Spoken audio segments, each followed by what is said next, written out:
Cuba nakaslem jong unongsan Hima.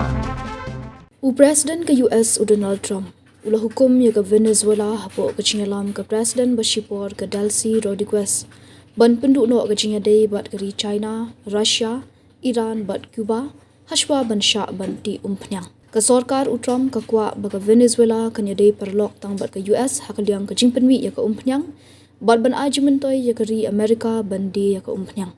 Ke Venezuela kadang dan hapdeng ke jingkulmar hak kam san pertai hadian baka US ke lahir thma ya kategori hak sengi sajang hak ba presiden ke Venezuela Nicolas Maduro ula syakem bat la rano yu she US dak ba keno ba udan kti ban kershan hi kam khai drop US kat ba ke Delcy Rodriguez ke la shimti ya ke kam kum ke presiden ba shipor hak kategori Henry Trump pat ula kam ba un shimti ban penyat ya ke Venezuela Mentapat ke sorkar Trump ke hukum ya ke nongyalam bathamai ke Venezuela ban syak bakinti bon ke umpnyang Henry tang lada keyboard ikijing betha jeng Trump. Ke baningkong ke negeri ke diban sange no ke Jingïadei hakaliang ke yok kot bat ke China, Russia, Iran bat Cuba.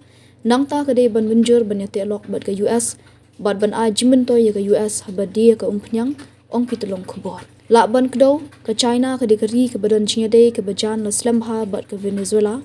Bat ke deru keri ke bathiet buon bha ke umpnyang na kategori.